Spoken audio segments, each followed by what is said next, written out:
إن الحمد لله نحمده ونصلي على رسوله الكريم أما بعد أعوذ بالله السميع العليم من الشيطان الرجيم بسم الله الرحمن الرحيم يا أيها الذين آمنوا أنفقوا مما رزقناكم من قبل أن يأتي يوم لا بيع فيه ولا خلة ولا شفاعة والکافرون هم الظالمون۔ حضرات محترم، انسانی فطرت ہے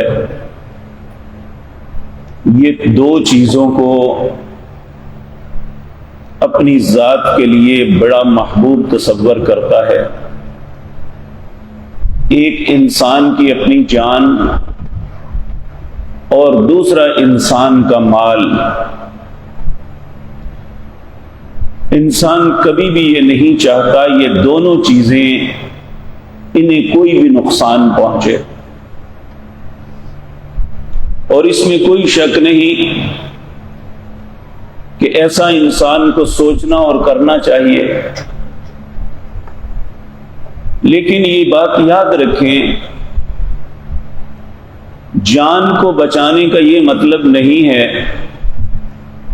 کہ جب انسان کی جان اس کی قوم کو، مسلمانوں کو یا اللہ کو ضرورت پڑے تو یہ اپنی جان کی فکر کرے، اللہ یا اپنی قوم کے ظلم و ستم پہ نظر نہ رکھے۔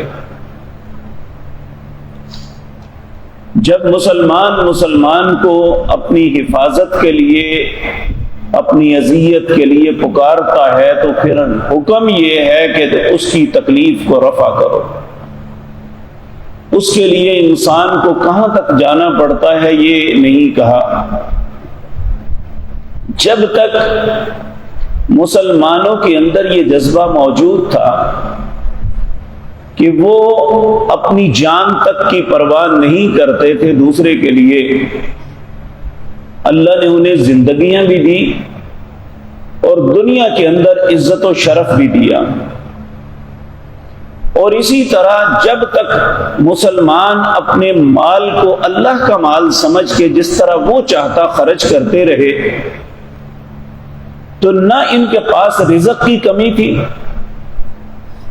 اور نہ ہی عزت کی کمی تھی، بلکہ ہر شخص ایک دوسرے کا خیر خواہ تھا۔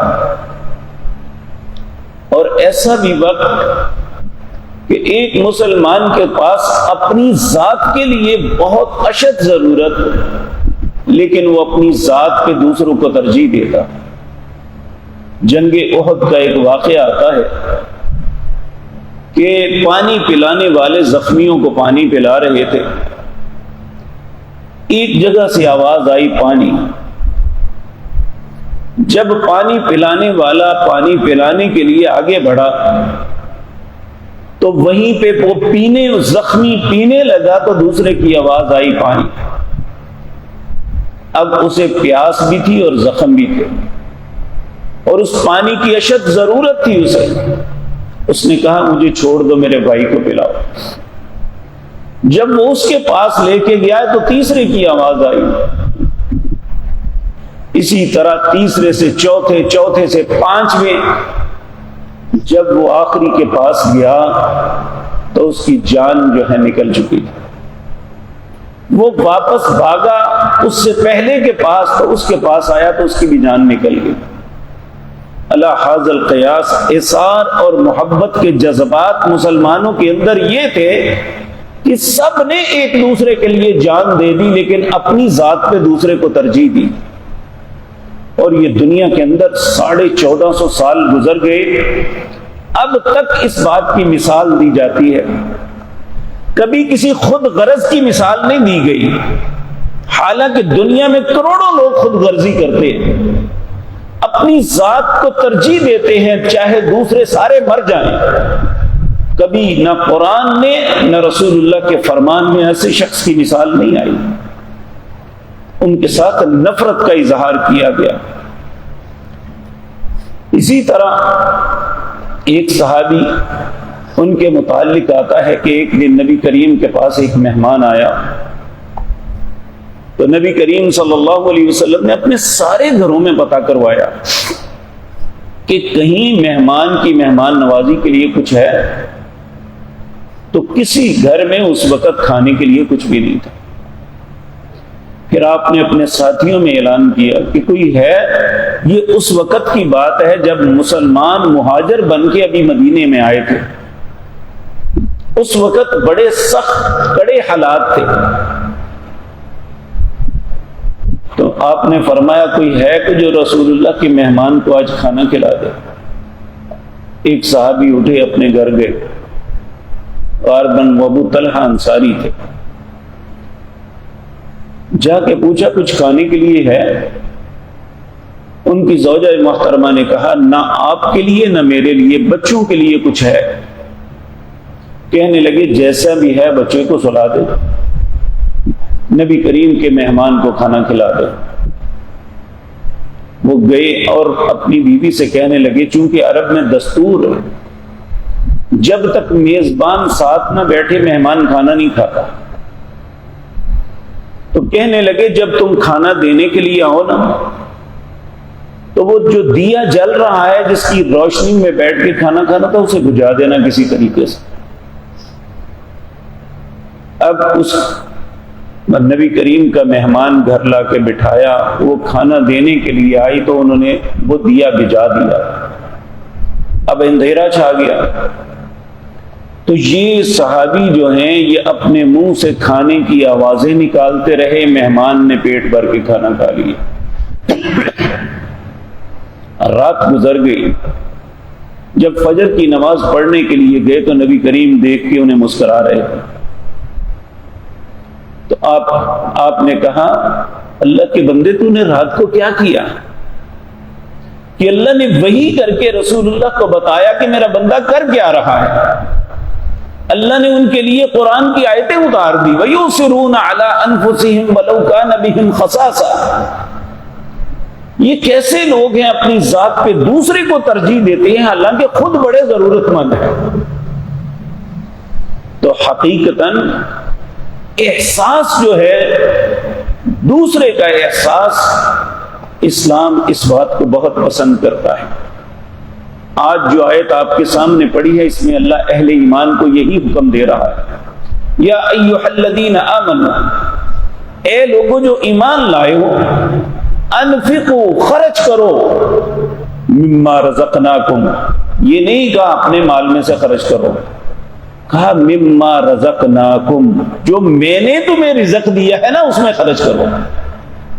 یعنی کوئی انسان اس غلط فہمی میں نہ رہے کہ رزق میں کما رہا ہوں یا یہ مال جو ہے یہ میرا ہے، بلکہ اللہ کیا کہتے ہیں اس مال سے خرچ کرو جو میں نے تمہیں دیا ہے۔ تو ہمارے پاس چند ٹکے آئیں یا کروڑوں اربوں روپے ہوں، ہمیں کبھی اس غلط فہمی میں نہیں رہنا چاہیے کہ یہ مال میرا ہے۔ اس کا مالک بھی اللہ ہے اور اس کا تصرف بھی اللہ کر سکتا ہے۔ اللہ سب کے مال اور جان کی حفاظت فرمائے۔ دیکھیں نہ ہماری جان اپنی ملکیت میں ہے، جب چاہے وہ لے سکتا ہے۔ انسان کا بچپن ہے، جوانی ہے یا بڑھاپا ہے، نہ وہ یہ دیکھتا ہے بیماری، انسان اچھا بھرا گھر سے نکلتا ہے، خدا نخواستہ ایکسیڈنٹ ہوتا ہے، میت گھر آ جاتی ہے، کسی کے تصور میں بھی نہیں ہوتا کہ ایسا بھی ہو سکتا ہے، ہو جاتا ہے۔ العیاذ باللہ، اللہ سب کی حفاظت فرمائے۔ اسی طرح مال ہے کہ انسان اچھا بھلا کاتا کماتا اپنے گھر سے، اپنی فیکٹری سے گھر جاتا ہے، آرام کرتا ہے، جب صبح پلٹ کے آتا ہے تو آگ لگ کے سب کچھ ختم ہو جاتا ہے، نیشنلائز ہو جاتی ہے۔ رات کو وہ بہت بڑی ملوں کا مالک تھا، صبح وہ قلاش تھا، کھانے کے لیے اس کے پاس پیسے نہیں۔ تو یہ اللہ تصرف جیسے چاہے کر سکتا ہے۔ اس لیے جب یہ امانت ہمارے پاس ہے، اللہ کہتے ہیں یا ایھا الذین آمنوا انفقوا مما رزقناکم، اہل ایمان خرچ کرو جو میں نے تمہیں رزق دیا ہوا ہے۔ اس سے پہلے من قبل ان یاتی یوم، اس دن سے پہلے خرچ کر لو، لا بیع فیہ، جس دن کوئی خرید و فروخت نہیں ہوگی، ولا خلۃ، نہ ہی کوئی دوستی ہوگی۔ انسان کو اپنے دوستوں پہ بڑا مان ہوتا ہے۔ اب دیکھیں نا، آج ہم کاروبار کرتے ہیں، کسی وقت ضرورت پڑ جائے تو اپنے کسی دوست کو کہتے ہیں مجھے چند دن کے لیے ادھارے پیسے دے دو، وہ دے دیتا ہے۔ یہ اس دن دوستی بھی کوئی نہیں ہوگی، ولا خلۃ ولا شفاعہ، اور نہ ہی کوئی سفارشی ہوگا۔ کہا اس سے پہلے خرچ کر۔ ایک صحابی نے رسول اللہ سے پوچھا صلی اللہ علیہ وسلم کہ بہترین مال کون سا ہے جو خرچ کیا جائے؟ آپ نے فرمایا اپنے آسانی، آسائش اور یعنی صحت اور تندرستی کے دنوں میں، جب انسان انہیں اویل کر سکتا ہے، ان سے فائدہ اٹھا سکتا ہے، اس وقت خرچ کرے۔ جس وقت انسان مرض الموت میں پڑا ہوا ہے، اس وقت کہے کہ یہ مال فلاں کو دے دو، فلاں کو دے دو، تو نبی کریم نے فرمایا اب کیا فائدہ، اب تو یہ وارثوں کا مال ہے، اب وہ مر رہا ہے اور کہتا ہے فلاں فلاں کو دے دو۔ اس وقت دینے کا فائدہ ہے جب اسے خود ضرورت ہے اور ایسی توقع بھی نہیں، ایسے حالات میں خرچے، تو یہ بہترین خرچ۔ تو اللہ رب العزت فرماتے ہیں والکافرون هم الظالمون، والکافرون، کافر ہی ظالم ہیں۔ اس کا مطلب جو خرچ نہیں کرتا وہ کافر ہے۔ ائمہ مفسرین نے اس کا معنی یا اس کی تفسیر یہ کی ہے کہ جو شخص فرض صدقہ جو زکوٰۃ ہے وہ نہیں دیتا، وہ مسلمان نہیں رہتا، وہ کافر ہے۔ کیونکہ سیدنا ابوبکر صدیق رضی اللہ تعالیٰ عنہ نے مانعین زکوٰۃ، جنہوں نے زکوٰۃ دینے سے انکار کیا تھا، جس طرح کفار سے جہاد کیا تھا، اس طرح حضرت ابوبکر نے ان کے ساتھ جہاد کیا تھا جب تک وہ واپس نہیں پلٹے تھے۔ تو جو شخص فرض زکوٰۃ نہیں دیتا، اسی طرح میرے عزیز بھائیو کتنے ہی لوگ ہیں جنہیں اللہ نے بے شمار مال دیا ہوا ہے، اتنی فراوانی ہے، لیکن اللہ نے حج فرض کیا ہے نہیں کرتے۔ اللہ رب العزت نے ان پہ زکوٰۃ فرض کیے نہیں دیتے۔ یہ اللہ کا کچھ نہیں بگاڑ رہے، حقیقتاً وہ اپنا نقصان خود کر رہے۔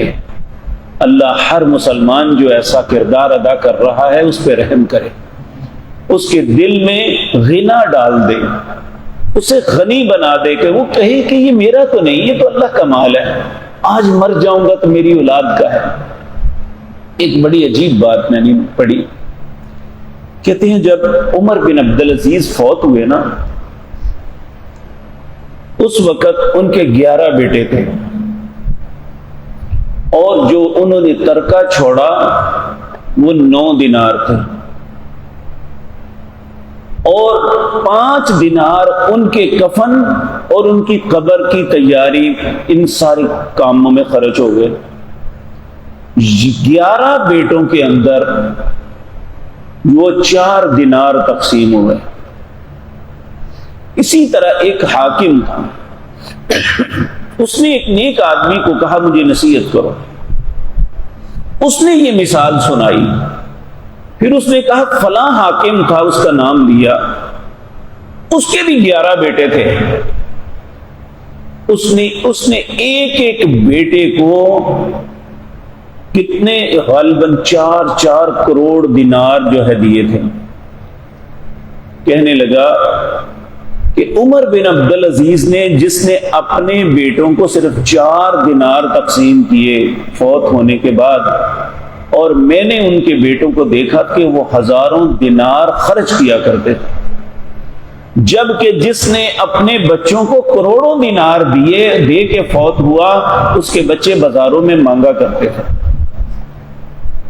عمر بن عبدالعزیز کو کسی نے کہا تھا، یہ بہت نیک حکمران تھا، حاکم وقت تھا، کہا اپنے بچوں کے لیے کیا کرتے ہو، کیا توشہ چھوڑا ہے اپنے بچوں کے لیے؟ کہنے لگے میں نے اپنے بچوں کو تقویٰ دیا ہے، اگر یہ اچھی ہوں گے تو اللہ ان کے معاملات بھی آسودہ کر دے گا، اگر یہ برے ہوئے تو میں بہت سا مال بھی چھوڑ جاؤں گا، یہ اڑا دیں گے۔ اور ہم دیکھتے ہیں کتنے ہی ماں باپ حرام و حلال اکٹھا کر کے اپنی اولاد کے لیے چھوڑ کے جاتے ہیں، کروڑوں کی جائیدادیں ایک ایک بچے کے حصے آتی ہیں، لیکن وہ جوئے میں ہار دے، کاروبار میں برباد کر دی۔ تو جو بہترین چیز ہے وہی ہے جو انسان اپنے ہاتھوں سے خرچ کرتا ہے۔ نبی کریم صلی اللہ علیہ وسلم نے فرمایا اذا مات الانسان انقطع عمله، جب انسان فوت ہوتا ہے تو اس کے اعمال منقطع ہو جاتے ہیں۔ الا ثلاثۃ، تین قسم کے عمل ہیں جو انسان کے ساتھ رہتے ہیں۔ ایک وہ الصدقۃ الجاریہ، اپنی ہوش و حواس میں صحت تندرستی کے دنوں میں کوئی بھی نیک کام کرتا رہا، اس کا اجر اسے ملتا رہے گا۔ وہ نیک کام کیا ہے؟ ہسپتال بنا دیا، مسجد بنا دی، کوئی کہیں پانی لگوا دیا، لوگوں کی رفاہ کے لیے کوئی کام کر دیا، جب تک لوگ اس سے فائدہ اٹھاتے رہیں گے اسے اجر ملتا رہے گا، بے شک وہ دنیا سے چلا گیا۔